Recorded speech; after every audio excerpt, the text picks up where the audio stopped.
Hello, my name is McKinzie and I am a gynecologist in Hazlet, Texas. I share my office with two other doctors, Dr. Gregory and Dr. Hines. We offer a variety of women's healthcare needs such as Well Women's yearly checkups, birthing classes, an on-site sonogram machine for pregnant women, and yoga classes. The disease I am addressing today is the human papillomavirus infection, otherwise known as HPV. HPV is one of the most commonly sexually transmitted infections, or STI, in the human population. In my office, I see the disease occur in about 5 of every 30 patients I treat. The main symptoms of the disease are genital warts, which can occur on the outside of the penis or on the inside of the vagina. Studies have also found that HPV increases a woman's risk for developing cervical cancer. There are 2 preventative vaccines available for HPV called Gardasil and Cervarix.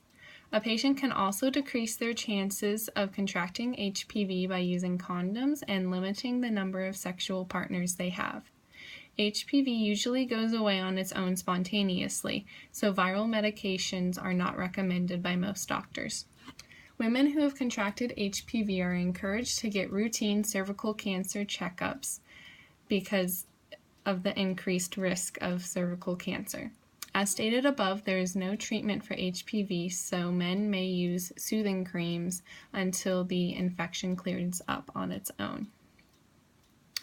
As for my patient, I have removed their name for their privacy, but they are 26, they're female, Caucasian, their socioeconomic status is low, and their previous medical issues are basically non-existent. They don't have any previous medical issues.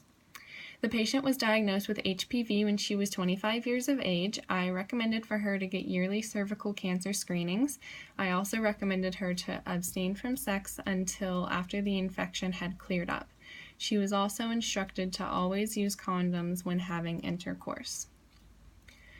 I recommend for children to receive the HPV vaccine as directed by their doctors. Schools should be talking to their students about the necessity of safe sex and the use of condoms.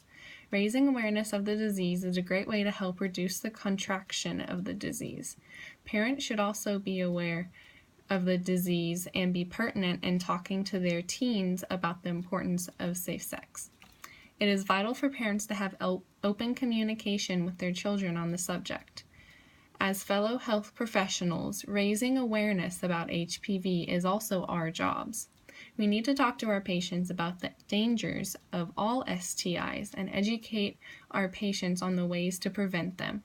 The major problem that needs to be solved with this disease is the apathy shown by teens in the present about ensuring that they have safe sex. They go to parties and they drink too much and they sleep around and they aren't careful, and so that's why there's an increase in the contraction of this infection.